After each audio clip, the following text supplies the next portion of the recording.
Hi friends, ಇವತ್ತು ನಾನು ನಿಮಗೆ ಕರ್ಬೂಜ ಪಾನಕ ಮಾಡೋದು ಹೇಳ್ಕೊಡ್ತಾ ಇದ್ದೀನಿ. ಇವತ್ತು ಮಧ್ಯಾಹ್ನ ಹೊತ್ತು ಬರ್ತಾರಲ್ಲ ಅವರಿಗೆ ಪಾಪ ತಣ್ಣದಾಗಿ ಏನಾದರೂ ಕುಡಿಬೇಕು ಅನಿಸ್ತೈತಲ್ಲ, ಅದಕ್ಕೆ ಪ್ರಿಪೇರ್ ಮಾಡ್ತಾ ಇದ್ದೀನಿ. ಬೆಲ್ಲನ ಪುಡಿ ಮಾಡ್ಕೊಂಡಿದ್ದೀನಿ, ಏಲಕ್ಕಿ ಪುಡಿ ಮಾಡಿದ್ದೀನಿ. ಈ ಕಾಯನ್ನು ನಾನು ಮಿಕ್ಸಿಗೆ ಹಾಕ್ಕೊಳ್ಳೋದಿಲ್ಲ, ಇನ್ನೂ ಬೇಗ ಆಗಬೇಕಲ್ಲ, ಅದಕ್ಕೆ ನಾನು ಮಿಕ್ಸಿಗೆ ಹಾಕೋದು ನನಗಿಷ್ಟ ಆಗಲ್ಲ. ಈ ಥರ ನಿಮಗೆ ಹೊಸದಾಗಿ ಟ್ರೈ ಮಾಡಿರಿ, ಚೆನ್ನಾಗಿರುತ್ತೆ. ಬೆಲ್ಲನ ಫಸ್ಟಿಗೆ ನೀರಲ್ಲಿ ಹಾಕ್ಬಿಟ್ಟು ಈ ಥರ ಕರಿಸ್ಕೋಬೇಕು.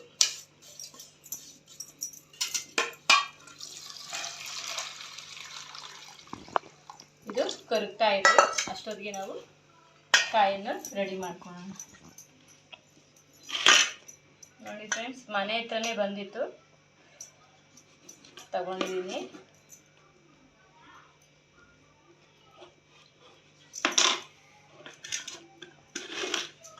ಒಳಗಡೆ ಇರೋದೆಲ್ಲ ತೆಗೆದು ಬಿಡ್ಬೇಕು ನಾವು ಫಸ್ಟು.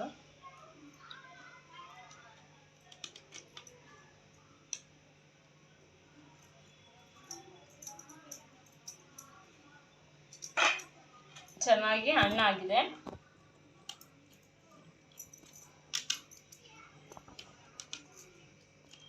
ಬೀಜನೆಲ್ಲ ನಾವು ತೆಗೆದುಬಿಟ್ಟು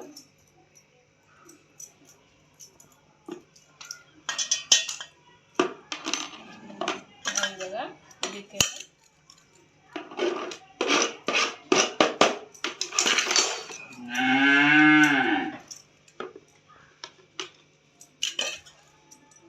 ಇದಕ್ಕೆಲ್ಲ ಬಿಡಿಸ್ಕೊಂಡು ನಾವು ಮ್ಯಾಶರ್ ತಗೊಂಡು ಮ್ಯಾಶ್ ಮಾಡಿಬಿಟ್ರೆ ಅದು ಚೆನ್ನಾಗಿ ಬರುತ್ತೆ. ಮಿಕ್ಸಿಗೆ ಹಾಕಿದ್ರೆ ಅಷ್ಟೊಂದೇನು ಅದು ರುಚಿ ಹೋಗ್ಬಿಡುತ್ತೆ, ನನಗಿಷ್ಟ ಆಗಲ್ಲ.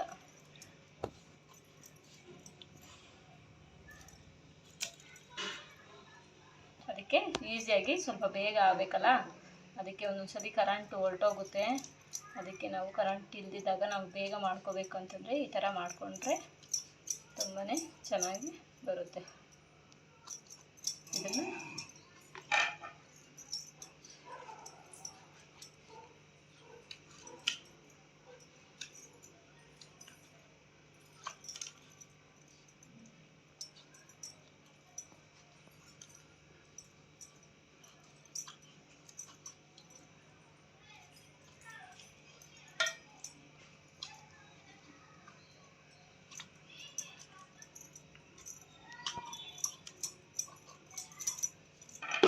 ಇದನ್ನು ನೋಡಿ ಈ ಥರ ಮ್ಯಾಶರಲ್ಲಿ ಮ್ಯಾಶ್ ಮಾಡಬೇಕು.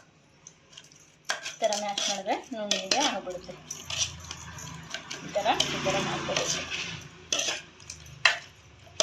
ಒಂದು 2 ನಿಮಿಷ ಈ ಥರ ಮಾಡಿಕೊಂಡ್ರೆ ಅದು ನೀಟಾಗಿ ಬಂದ್ಬಿಡುತ್ತೆ, ಬೇಗನೂ ಆಗುತ್ತೆ.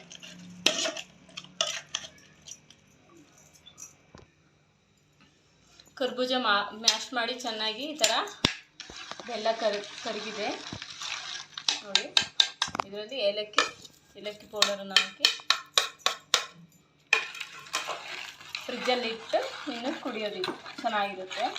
ಟ್ರೈ ಮಾಡಿ, ಚೆನ್ನಾಗಿದ್ದರೆ ಲೈಕ್ ಮಾಡಿ, ಶೇರ್ ಮಾಡಿ, ಸಬ್ಸ್ಕ್ರೈಬ್ ಮಾಡೋದು ಮರಿಬೇಡಿ.